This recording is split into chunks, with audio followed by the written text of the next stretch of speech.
I just saw the latest animated Lord of the Rings film, The War of the Rohirrim, and I want to talk about this one with you guys, so let's get into it.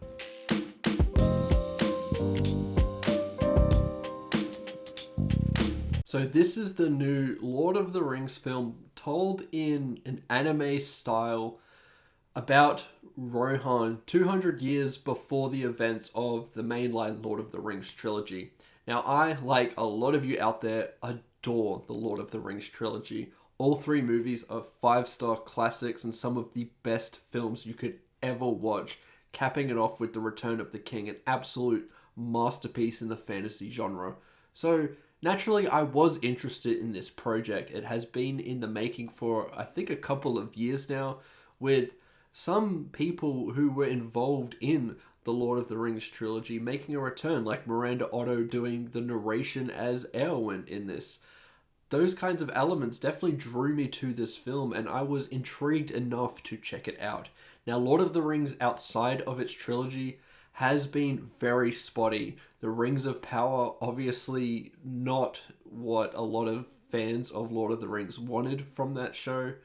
And so we're in a bit of a shaky territory here in terms of these adaptations, and unfortunately, I don't think War of the Rohirrim will stifle any of those criticisms because this movie is very painfully average. First and foremost, though, I will start talking about the positives with this film because there are some to be had here.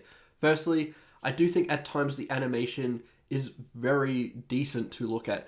There are other times where it doesn't quite work. There are certain shots of landscapes that feel more like CGI rather than animation, and they don't blend the best with the anime style itself. However, when there are specific scenes that are fully animated, they look absolutely gorgeous, including a lot of the battle sequences. I thought a lot of them were compelling, felt epic. There is a lot of borrowing from Howard Shore's score from the Lord of the Rings trilogy here. A lot of those really nice musical moments that you got when you were in Rohan appear here, and it does take you back, and you can't help but feel those feelings that that amazing score made us feel 20 or so years ago now. I found the second half of this movie to be a lot stronger than the first half, as it started having a lot of forward momentum and building something and having a clear direction, while the first half definitely felt a little bit more spotty and inconsistent with its writing. Those inconsistencies do carry on all the way through the film, I found, and I'll get into that a little bit more very soon. But there were a lot more moments in the second half that I was really starting to enjoy myself, including some of these battle sequences and fight scenes. It definitely starts taking advantage of the style that it's going for in those moments, and I thought it looked brilliant. It played out well. There was enough tension there to keep me invested, and some pretty cool epic moments that I was really happy to see. So I don't think this film is a complete wash at all, but I do think you need to temper your expectations because there is just as much good stuff in here as there are bad stuff. And I do think some of that good stuff is worth mentioning.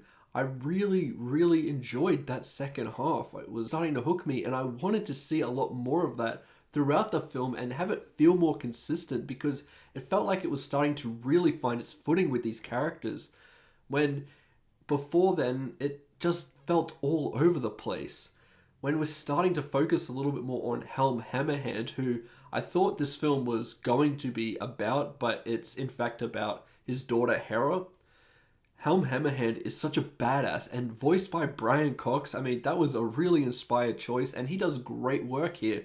There were some great sequences with this character when he's with Hera, and some battle sequences that were just epic, and once again, take full advantage of the fact that it's an anime and going for those crazier, larger-than-life moments that won't work in a live-action film, but definitely work in an animated style. And those moments, I think, are definitely worth praising because they were pretty cool. Now let's get into the negatives, and there were a few. The first half of this film I found to be really just unenjoyable and just flat out boring. I mean, what it was offering felt really generic.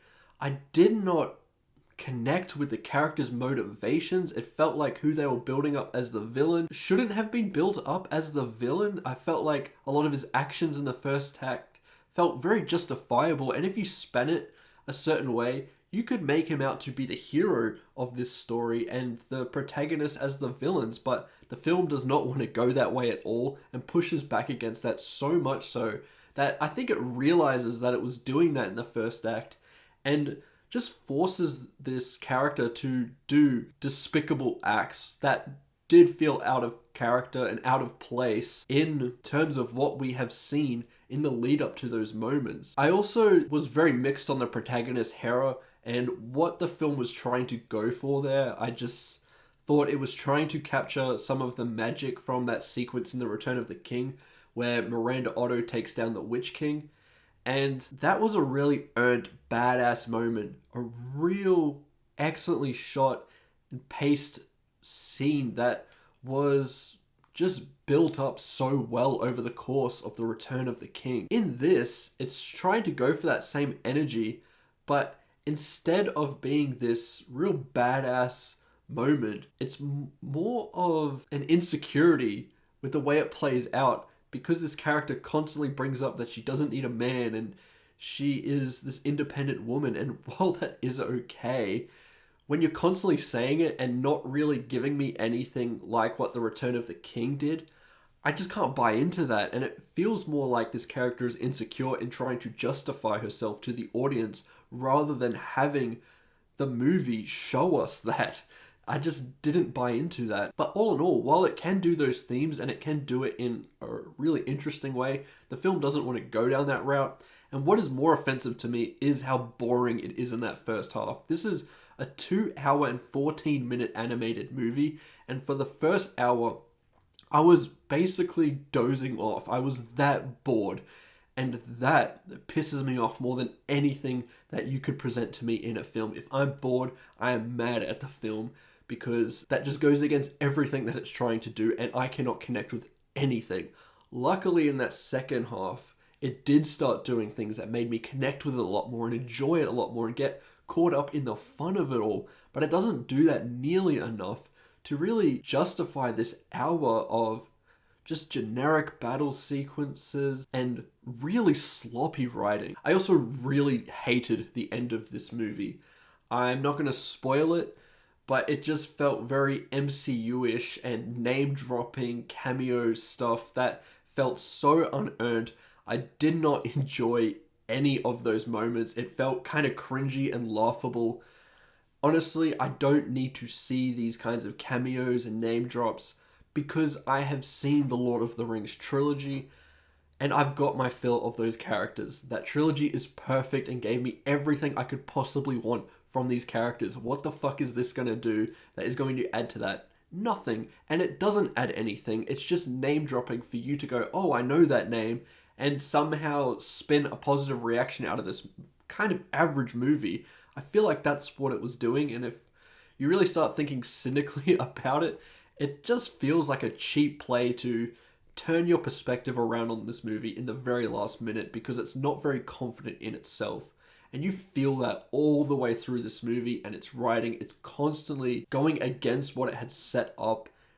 And because of that, once again, it's hard to get invested in these characters and interested in what it's presenting. Overall, the whole thing does feel kind of forgettable and average.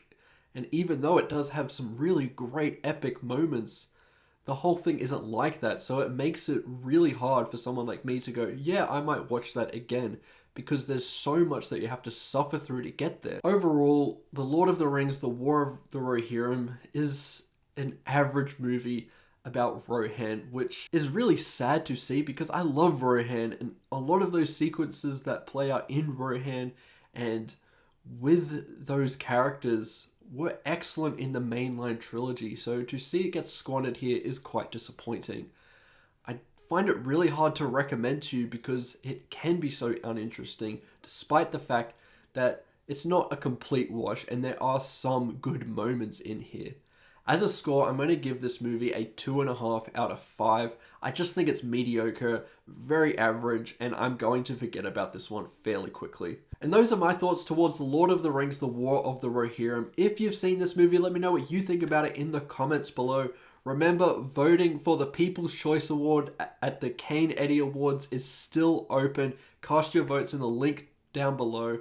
I look forward to seeing what you're going to vote for there. I'd love to hear your thoughts on this movie.